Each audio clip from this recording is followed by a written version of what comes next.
25,000 வாக்காளர்களுக்கு ஒரு ஒன்றிய செயலாளர் என்று பனையூரில் தாவேகா அலுவலகத்தில் மாவட்ட செயலாளர்களுடன் நடந்த ஆலோசனையில் தாவேகா பொதுச் செயலாளர் ஆனந்த் அறிவுறுத்தல் வழங்கியிருப்பதாக அண்மை செய்தியை நாம் பார்த்து வருகிறோம். அடுத்த மாதம் விஜய் சுற்றுப்பயணம் தொடங்குவதற்கு முன்பாக ஒன்றிய செயலாளர்கள் நியமனத்தை முடிக்க வேண்டும் என்றும் அவர் அறிவுறுத்தியிருப்பதாக தகவல் கிடைக்க வச்சிருக்கிறது. அதனை நான் அண்மை செய்தியாக பார்த்து வருகிறோம்.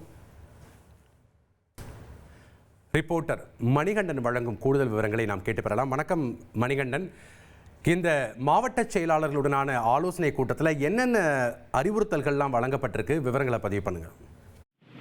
வணக்கம். முக்கியமாக இந்த மாவட்ட செயலாளர் கூட்டம் நேற்று நடைபெற்று முடிந்த நிலையில பிரதானமாக தமிழக வெற்றி கழக தலைவர் விஜயுடைய சுற்றுப்பயணம், அதற்கான திட்டங்கள் குறித்து தான் விவாதிக்கப்பட்டது, ஆலோசனைகள் பெறப்பட்டது.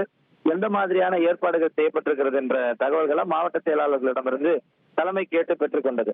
இது மட்டுமல்லாமல் பிற கட்சிகள்ல ஒன்றிய செயலாளர்களை பொறுத்தவரையில ஒரு தொகுதிக்கு 3-4 ஒன்றிய செயலாளர்கள் இருக்கிறார்கள். அதை காட்டிலும் வலுவாக ஒரு உட்கட்டமைப்பை மேம்படுத்த வேண்டும் என்ற அடிப்படையில 25,000 வாக்காளருக்கு ஒரு ஒன்றிய செயலாளர் என்ற விதத்துல பொறுப்புகளை அமைத்திட, அதாவது வரக்கூடிய செப்டம்பர் 17ஆம் தேதி வாக்குல தமிழக வெற்றி கழக தலைவர் சுற்றுப்பயணத்தை மேற்கொள்ள துவங்க இருக்கிறார் என்று தகவல்கள் கிடைத்திருக்கிறது. அதற்குள்ளாக இந்த பணி அமர்த்தும் நிகழ்வுகளை முடித்திட வேண்டும் என மாவட்ட செயலாளர்களுக்கு தலைமை உத்தரவிட்டிருப்பதாக தகவல் கிடைத்திருக்கிறது.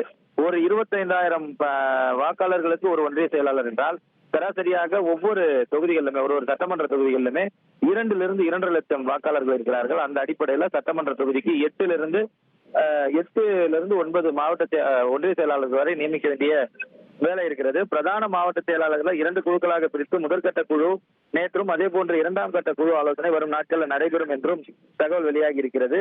இந்த கூட்டத்துலதான் மாவட்ட செயலாளர்களுக்கு தலைமை இதை உத்தரவாக பிறப்பித்திருக்கிறது. இதற்கு பின்னணியில ஒரு பூத்திற்கு இருக்கக்கூடிய வாக்குகளை கருத்தில் கொண்டு தொகுதியில் இருக்கக்கூடிய பூத்கள் அடிப்படையில ஒன்றிய செயலாளர் பதவி பிரிக்க அறிவுறுத்தப்பட்டு பூத் கமிட்டி நிர்வாகிகள் நியமனம் முறையாக தற்போது வரை நடைபெறாத நிலையில ஒன்றிய செயலாளர்களை நியமித்து பணிகளை மேற்கொள்ள அறிவுறுத்தல் வழங்கப்பட்டிருக்கிறது.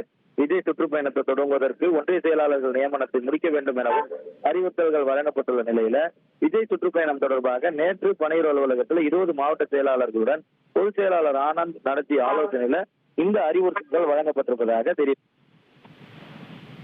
நன்றி மணிகண்டன், உங்களுடைய தகவல்களுக்கு. இனி செல்லும் இடமெல்லாம் செய்தி. தந்தை டிவியின் வாட்ஸ்அப் சேனலை ஃபாலோ பண்ணினா செல்ல இருக்கும் இடமெல்லாம் செய்தி. இதோ QR கோட், இப்பவே ஸ்கேன் பண்ணுங்க, ஃபாலோ பண்ணுங்க.